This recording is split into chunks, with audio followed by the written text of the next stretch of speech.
অস্ত্র ফেলে দিয়ে সেনাঘাটির কমান্ডারদের বিরুদ্ধে অশ্লীল স্লোগানে নজিরবিহীন বিক্ষোভ করেছে ইসরায়েলি অন্তত ১০০ সেনা। এরপর তারা নিজেদের জিনিসপত্র গুছিয়ে চলে যান নিজ নিজ বাড়িতে। এমন অবাক করা ঘটনা ঘটেছে দক্ষিণ ইসরায়েলের সদে তেইমান সামরিক ঘাঁটিতে, যে কুখ্যাত ঘাঁটিতে ফিলিস্তিনিদের ধরে নিয়ে আটকে রাখে ইসরায়েল। সেনাদের এমন নজিরবিহীন বিক্ষোভে নড়ে চড়ে বসেছে ইসরায়েলি বাহিনীর শীর্ষ কমান্ড। বিক্ষোভকালে একটি সাইনবোর্ডে নরকীয় নকশার লেখা পাওয়া গেছে, শয়তানদের রাজ্য।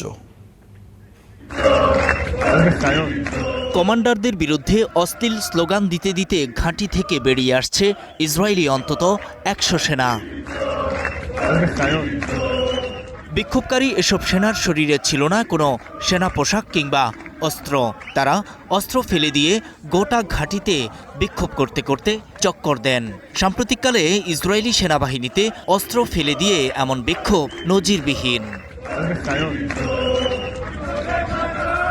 ইসরায়েলি গণমাধ্যম বলছে, বিক্ষোভের এই ঘটনা ঘটেছে ইসরায়েলের দক্ষিণাঞ্চলের সদে তেইমান সামরিক ঘাঁটিতে।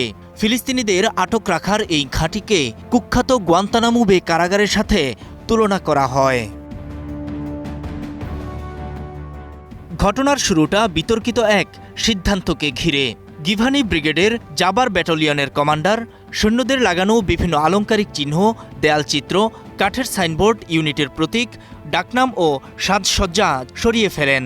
এসব ছিল ব্যারাক ও কোম্পানি এলাকায় সৈন্যদের নিজেদের হাতে তৈরি প্রতীক, যা তারা ইউনিটের পরিচয়, ঐতিহ্য, যুদ্ধের স্মৃতি ও দলগত সংহতির প্রতীক হিসেবে দেখতেন। একটি সাইনবোর্ডে লেখা ছিল শয়তানদের রাজ্য। এর মাধ্যমে নিজেদের ইউনিটের পরিচয় দিত সেনারা। তবে আইডিএফের দাবি, এসব চিহ্নে এমন কিছু বার্তা ও প্রতীক ছিল যা নতুন সৈন্যদের অপমান, ভয় দেখানো ও র্যাগিংয়ের সংস্কৃতিকে উৎসাহিত করত, তাই সেগুলো সরিয়ে ফেলা হয়েছে। এ ঘটনার প্রতিবাদে সেনারা গণহারে অস্ত্র ফেলে দিয়ে বিক্ষোভ ও কর্মবিরতি দিয়ে নিজ নিজ বাড়িতে চলে যায়। পরে অবশ্য একটি প্লাটুন বাদে অধিকাংশই ফিরে আসে। ফিরে না এলে তাদের বিরুদ্ধে ব্যবস্থা নেওয়ার হুঁশিয়ারি দিয়েছিল কমান্ড।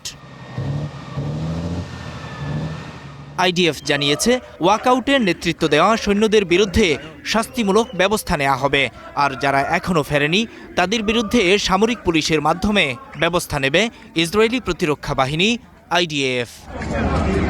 নূর মোহাম্মদ, স্টার নিউজ।